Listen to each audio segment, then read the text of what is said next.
Ассалаумалейкум, қазақ елі, аса құрметті қазақ елі, қалдарыңыз қалай? Армысыздар, бармысыздар? Үйлеріңіз аман сау ма?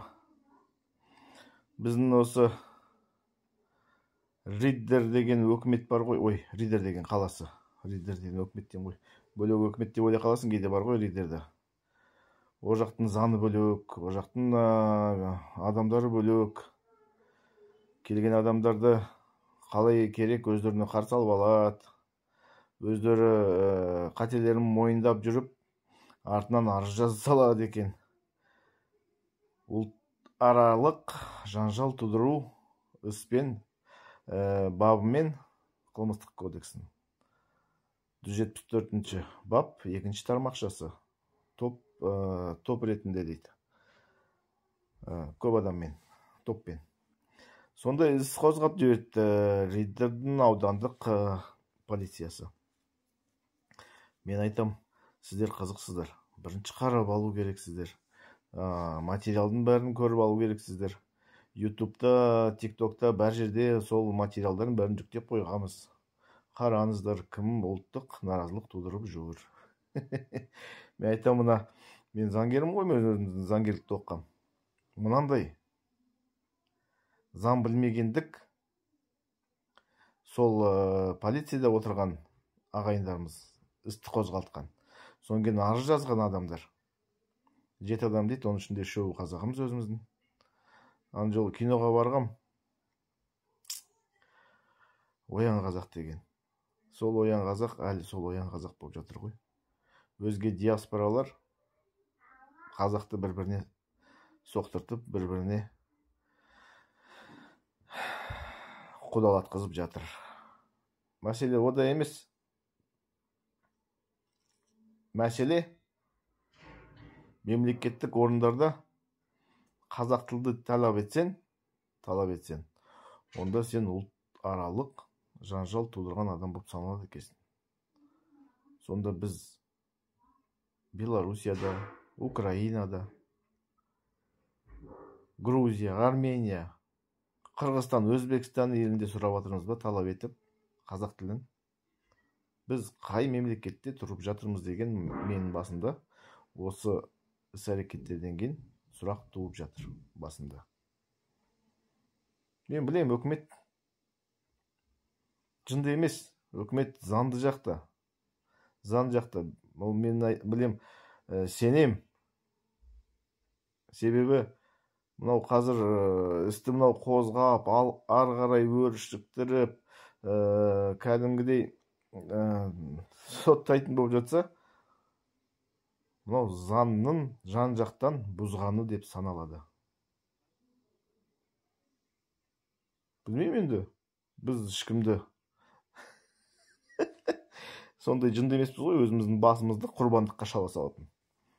Ешкімді ұлт жағынан кемсіткен жоқпыз.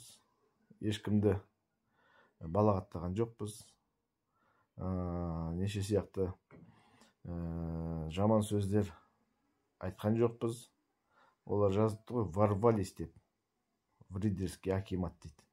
Бәрі бейне жазбалар мен YouTube каналымда собачка Адил, астыңғы пробел Юсупов деген ЭКС-пен бәрі жарналанып, бәрін салып жатырмын.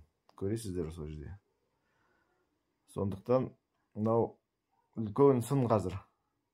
Қазақстан полициясына, Қазақстан прокуратурасына, қазақ еліне үлкен сын. Осындай кезде бәріміз үндемей жата берсек, жоқ дегенде тиктоктан, инстаграмдан үндеу жасаңыздар.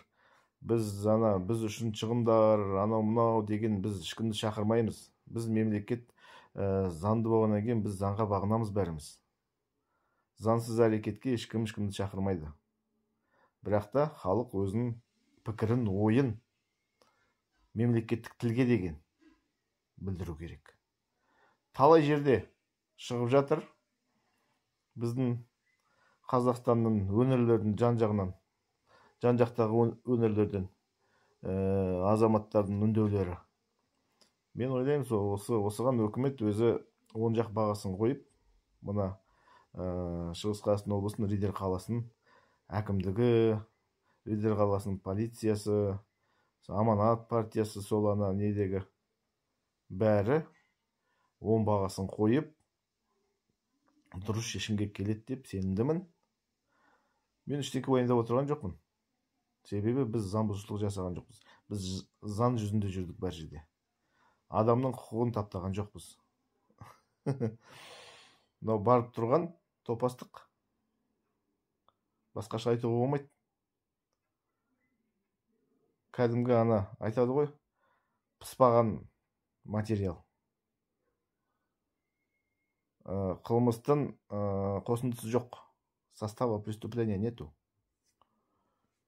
Мынаны заңгерді қойып, мен өзім заңгермін ғой. Басқа адамдар да звондап жатыр. Ойбай, мына не болып жатыр деп.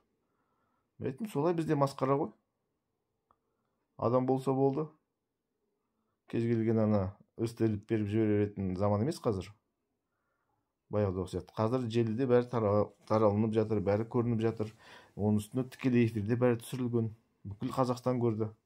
Мыңнан артық, 1000 адамға дейін көріп отырды. Олардың бәрі эфирмен бөлісті, олардың бәрі таратты. Содан кейін біз де салдық.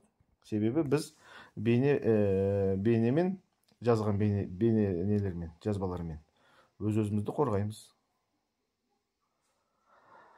Сондықтан қазақ елі алға, бәрлеріңіз өстіп қолданыңыздар. Ешқандай у-шу керек жоқ. Заң шеберінде бәрін біз әділдікке жетеміз. Мемлекеттік тілді, қазақ тілін жерге таптағанға ешкімге бермейміз. Соны түсініп алсын. Қазақ болсын, орыс болсын, өзге ұлттардың бәрі соны түсініп алсын. Мемлекеттік тілді, қазақ тілді біз ешқашан жерге таптатқызбаймыз.